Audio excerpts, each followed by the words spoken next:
de mi rectángulo. Entonces, si yo quiero cambiar el tamaño del rectángulo, ¿cierto? En este minuto, ¿qué es lo que pasa? Las curvas no se escalan. Si yo quiero que se escalen, simplemente selecciono esta opción y ahora ya mi rectángulo se escala completamente. La otra opción que aparece más abajo es para escalar los efectos y los trazados. ¿Cómo yo me puedo dar cuenta que se están escalando? Por ejemplo, voy a aumentar la cantidad de trazado, voy a deseleccionar esta opción y voy a duplicar este elemento. Lo duplico hacia abajo y ahora lo voy a escalar. Fíjense lo que pasa con el trazado. El trazado quedó absolutamente del mismo tamaño que el trazado que está en la parte superior. En el caso de que yo hubiese dejado seleccionado el escalar trazado y efectos, al duplicar este elemento y escalarlo, si se fijan, el trazado también se escala. Además, yo le podría decir también a mis elementos que se alineen con la grilla del píxel.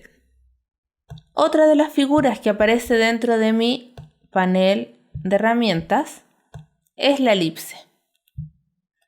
Aquí yo tengo mi elipse, voy a seleccionar y voy a hacer un clic y arrastrar. Si se fijan, esta elipse no es proporcional. Yo podría generar un óvalo, ¿cierto?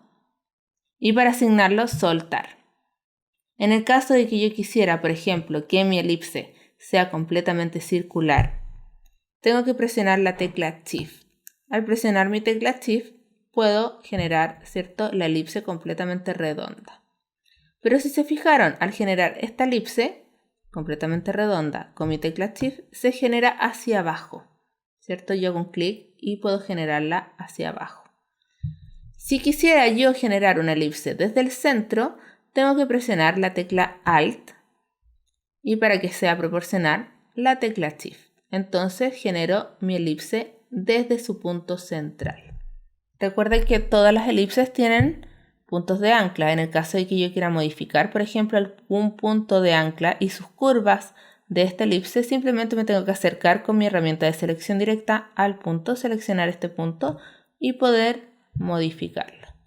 También existe la opción dentro de la barra de herramientas de forma, aquí que yo puedo generar un polígono.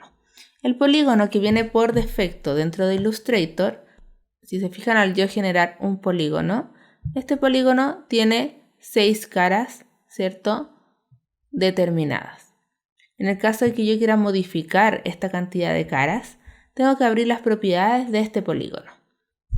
Para abrir las propiedades de este polígono, ¿qué es lo que tengo que hacer? Es seleccionar la herramienta polígono, hago un clic en mi espacio de trabajo y en la parte superior tengo entonces el radio, el cual yo podría decir, por ejemplo, que tenga 3 centímetros de radio y cambiar la cantidad de caras que quiero que tenga mi polígono. Al dar OK, ¿cierto?, se genera entonces el polígono con las propiedades que yo acabo de asignar. Por ejemplo, el triángulo también es un polígono. Yo podría generar un triángulo con esta herramienta. Si yo selecciono la herramienta y hago un clic, le puedo decir que este polígono tenga 3 caras, doy OK y genero automáticamente un triángulo. La siguiente herramienta de forma que aparece dentro de nuestro panel de herramientas es la herramienta de estrella. Nuevamente yo puedo hacer un clic y arrastrar y puedo generar, ¿cierto?, la estrella que aparece por defecto dentro de Illustrator. Pero en el caso de que yo quisiera cambiar las propiedades de esta estrella, hago solamente un clic en mi espacio de trabajo y va a aparecer, ¿cierto?, los dos radios, que es el radio de las puntas exteriores y el radio de las puntas interiores. Entonces yo le podría decir, por ejemplo, que quiero que tenga el lado más ancho 4 centímetros y el lado más angosto que tenga 1, por ejemplo. Y además no quiero que tenga 5 puntas como las estrellas normales, sino que quiero que tenga 7 puntas. Doy OK y ahí puedo generar, ¿cierto?, mi estrella. Ya, para complementar las figuras también tenemos herramientas de línea. Si se fijan, dentro del panel de herramientas aparece una línea segmento. Esta línea genera una recta, ¿cierto?, que tiene 2 puntos como si yo la generara con la herramienta pluma. Además de eso, tenemos la herramienta de arco, el cual yo puedo, ¿cierto?, hacer un clic y arrastrar y generar una curva automáticamente de 2 puntos.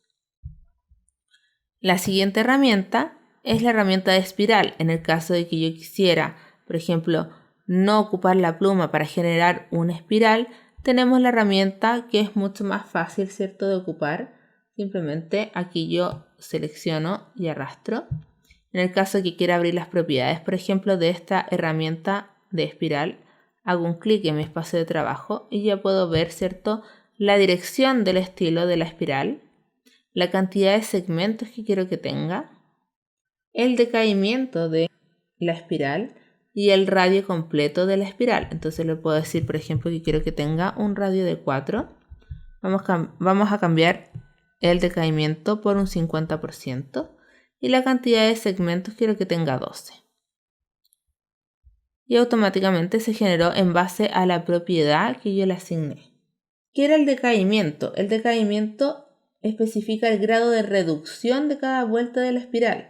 Por eso quedó esta espiral mucho más abierta que la espiral que aparece al costado derecho. Bueno, estas herramientas les sirven para complementar a la herramienta pluma. Ustedes pueden trabajar con ambas y poder generar ilustraciones mucho más completas.